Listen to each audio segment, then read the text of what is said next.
আসসালামু আলাইকুম। কেমন আছেন সবাই? আশা করি অনেক অনেক ভালো আছেন। আজকে কথা বলবো বিল্ডিং এর লিন্টেল নিয়ে। এখানে দেখছেন লিন্টেলের শাটারিং করা হচ্ছে। একটি বিল্ডিং এর দরজা জানালার উপরে লিন্টেল করার সময় আপনাকে যে বিষয়টি খেয়াল রাখতে হবে তা এই ভিডিওটি দেখলে আপনাদের মোটামুটি একটি ধারণা হবে। প্রথমে যেটা খেয়াল রাখবেন সেটা হচ্ছে লিন্টেলের উচ্চতা। লিন্টেল বালির ফ্লোর থেকে 7 ফিট 1 ইঞ্চি উঁচু থাকতে হবে। এর কারণ হলো লিন্টেল করার পরে দরজার যে চৌকাঠগুলো লাগানো হয় সেই চৌকাঠের সাইজ হচ্ছে 7 ফিট। তাহলে 7 ফিট 1 ইঞ্চি উচ্চতায় লিন্টন থাকলে চৌকাঠটি সহজে লাগানো যায়। আর যদি 7 ফিট উঁচু থাকে তাহলে অনেক সময় হয় কি ফ্রেম কেটে তারপর ঢোকানো লাগে। এটা বেশ ঝামেলার কাজ। এজন্যে লিন্টন করার সময় আপনারা 7 ফিট 1 ইঞ্চি ক্লিয়ার রাখবেন ফ্লোর থেকে। এরপর যেটা গুরুত্বপূর্ণ সেটা হলো লিন্টেনে কয়টি রড দিবেন, কত মিলি রড দিবেন। লিন্টেনে এখানে দেখছেন 10 মিলি রড দেওয়া হয়েছে, আর এখানে রড দেওয়া হয়েছে 4 পিস। আর রিংগুলো পিস্তল রিং বানানো হয়েছে। জানালার লিন্টেনের জন্য এভাবে পিস্তল রিং বানাতে হবে। এর কারণ হলো জানালার লিন্টেলের সাথে 5 থেকে 6 ইঞ্চি সানসেট থাকে বাড়তি, যাতে বর্ষার সময় রুমে পানি ঢুকে না যায়। এখানে এই রিংগুলো আছে 3 ইঞ্চি বাই 4 ইঞ্চি, 3 ইঞ্চি চওড়া, 4 ইঞ্চি লম্বা, 4 কোণা বানানো হয়েছে। অনেক জায়গায় আবার 3 কোণা মানে ত্রিভুজ আকারেও বানানো হয়, তাতে রড থাকে 3 পিচ। সে যেটাই হোক, অবশ্যই জানালার লিন্টেনে বানানোর সময় এভাবে পিস্তল রিং বানাতে হবে। অনেকে আবার এই পিস্তল রিং বানায় না। অবশ্যই জানালার লিন্টেন করার সময় এই পিস্তল রিংগুলো বানাতে হবে। আর এই রিংগুলো সাজাতে হবে হচ্ছে 6 ইঞ্চি বা 7 ইঞ্চি পরপর দিলেও চলবে। এই দেখেন পিস্তল রিং মানে একটা রডই ভাঁজ হয়ে তারপর সোজা চলে যাবে। আর এই লিন্টেনের খাঁচা বানানোর সময় এই সোজা একটা বা 2টা রড এভাবে দিয়ে দিতে হবে। আর যেটা খেয়াল রাখবেন সেটা হচ্ছে কাভারিং ঠিক রাখার জন্য বোলাক দেওয়া হয়েছে কিনা সেটা খেয়াল রাখবেন। আর এখানে দেখছেন একটা বক্স বারান্দার রড বাঁধা হচ্ছে। এই বারান্দার সানসেটগুলো এভাবে জালি বানিয়ে দিলেই চলবে, কারণ হলো এর সাথে ড্রফলের রড আছে। ড্রফলের রডই এই স্ল্যাবটাকে ধরে রাখবে। আর এই বারান্দার ফলসাদগুলো করার সময় খেয়াল রাখতে হবে যে লাইট পয়েন্টগুলো দেওয়া ঠিক মতো আছে কিনা, তা না হলে পরবর্তীতে এই লাইন টানা বেশ ঝামেলার কাজ।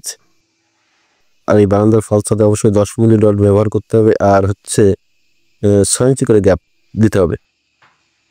তারপর যেটা খেয়াল রাখতে হবে সেটা হচ্ছে দরজার এই লিন্টেলগুলো করার সময় এভাবে কলামের পাশ থেকে গাঁথনি করা থাকলে তো ভালোই, আর গাঁথনি করা না থাকলে কোনোভাবেই কলাম কেটে বা ভেঙে লিন্টেল করা যাবে না।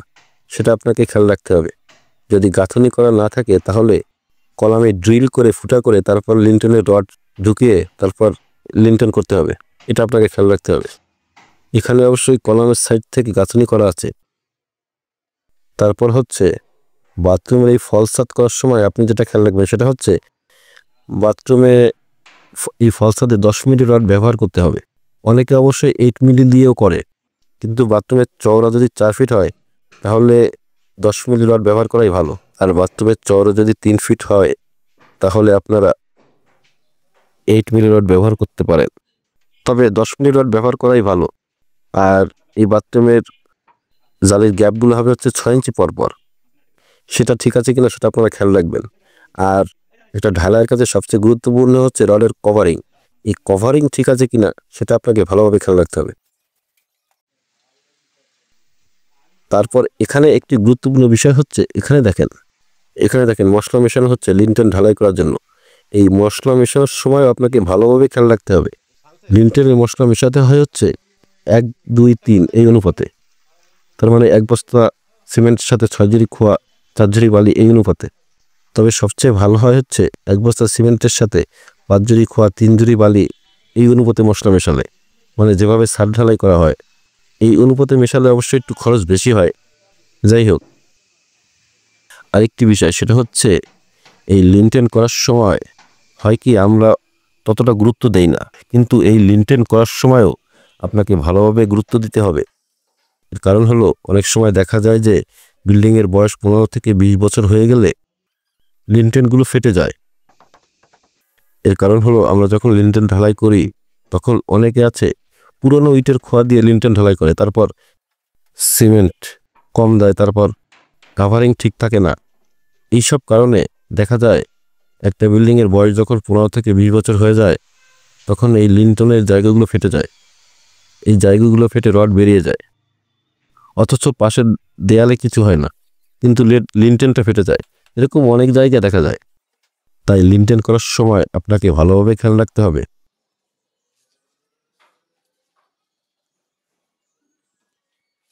আর লিন্টেন ঢালাই হয়ে গেলে 2 দিন পরে আপনি এভাবে সাইড খুলে দিতে পারেন, কিন্তু নিচের তলা খোলা যাবে না, সেটা খেয়াল রাখবেন।